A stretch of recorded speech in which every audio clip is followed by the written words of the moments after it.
पहाड़ों और घने जंगलों से घिरे एक मशहूर शहर निजामाबाद के बाहरी इलाके में हामिद नाम का एक बेहद हुनरमंद नक्काशी करने वाला रहता था। हामिद, जिसकी उम्र बमुश्किल 20 बरस थी, मगर उसके हाथों में अल्लाह ने वो जादू बख्शा था कि जब वह लकड़ी या पत्थर पर छेनी चलाता तो बेजान पत्थर भी बोल उठते। उसकी बनाई हुई जालियां और मेहराबें इतनी बारीक होती थीं जैसे मकड़ी ने जाल बुना हो। लेकिन हामिद का असली हुस्न उसके चेहरे या उसके हुनर में नहीं, बल्कि उसकी सीरत में था। वह 5 वक्त का नमाजी, बेहद कम बोलने वाला और नीची नजर रखने वाला नौजवान था। उसके वालिद शेख उस्मान शहर के माने हुए सौदागर थे। वे अक्सर हामिद का माथा चूमकर कहते, मेरे हामिद की आंखों में मुझे जन्नत की ठंडक मिलती है, यह दुनिया की गंदगी देखने के लिए नहीं बना। शायद शेख उस्मान की यही बात हामिद की बदनसीबी बन गई। हामिद की मां का इंतकाल उसके बचपन में ही हो गया था। शेख उस्मान ने उसकी परवरिश के लिए दूसरी शादी की थी। सौतेली मां का नाम जुलेखा था। जुलेखा अपने साथ 2 बेटे लेकर आई थी, जावेद और समीर।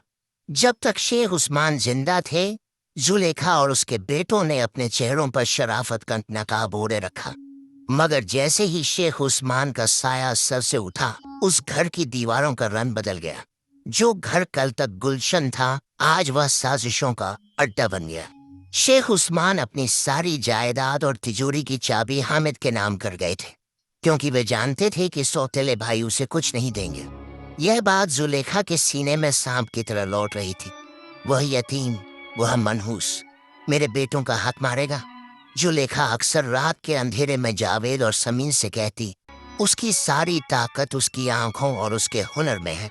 अगर वही न रहे तो वह एक जिंदा लाश बन जाएगा। एक खौफनाक रात, जब आसमान में काले बादल छाए हुए थे और हवाएं रो रही थीं, जुलेखा ने अपनी साजिश को अंजाम दिया। हामिद दिन भर की मेहनत के बाद थक हार कर सोया हुआ था। जुलेखा हाथ में एक कटोरा लिए दबे पांव उसके कमरे में दाखिल हुई। उस कटोरे में दूध नहीं था, बल्कि आकड़े का दूध था, जिसे अगर आंखों में डाल दिया जाए तो इंसान हमेशा के लिए अपनी रोशनी खो देता है और बेतहाशा जलन से तड़पता है। जावेद और समीर ने सोते हुए हामिद के हाथ पैर जकड़ लिए। हामिद हड़बड़ा कर जागा। भाईजान, अम्मी, आप लोग। उससे पहले कि वह कुछ समझ पाता, जुलेखा ने वह जहरीला दूध उसकी आंखों में टपका दिया। आह!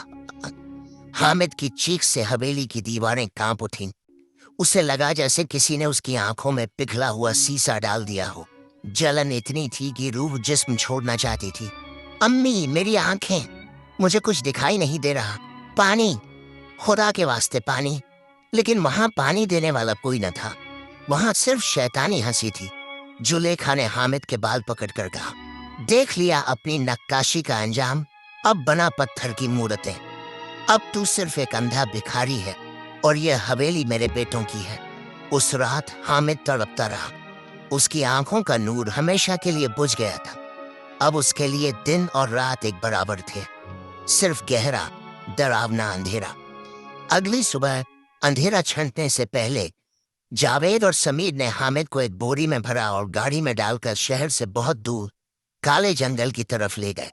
यह जंगल आदमखोर जानवरों और जिन्नात के किस्सों के लिए मशहूर था।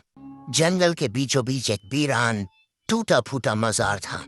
वह मजार किसका था, कोई नहीं जानता था। गुंबद गिर चुका था और चारों तरफ झाड़ झंखाड़ उगे थे।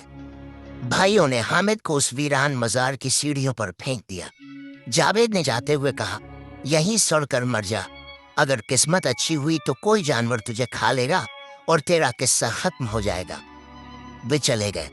हामिद अब बिल्कुल अकेला था, अंधा, लाचार और दर्द से चूर। बारिश शुरू हो गई। बूंदें हामिद के जख्मों पर नमक की तरह लग रही थी। वह मजार की दीवार के सहारे बैठ गया और रोने लगा। उसने कोई बद्दुआ नहीं दी, बस आसमान की तरफ, जहां उसे अब कुछ नहीं दिखता था, चेहरा करके सिसकने लगा। यार, अब तूने मुझे आंखों की नेमत दी थी, तूने ही वापस ले ली। तेरी मर्जी पर मेरा क्या जोर। बस मुझे इतना बता दे, मेरा कसूर क्या था। हामिद के पास खाने को कुछ नहीं था। उसकी जेब में इत्तेफाक से सुबह की बची हुई एक सूखी रोटी का टुकड़ा और एक मिट्टी के कुल्हड़ में थोड़ा सा दूध था, जो उसने सफर के लिए रखा था। جسے وہ پی نہیں پایا تھا۔ رات گہری ہو گئی، سناٹا اتنا تھا کہ بارش کی بوندوں کی آواز بھی ہتھوڑے جیسی لگ رہی تھی۔ تبھی حامد کو اپنے پاس کسی چیز کے رینگنے کی آہٹ محسوس ہوئی۔ کون ہے؟ حامد نے ڈرتے ہوئے پوچھا۔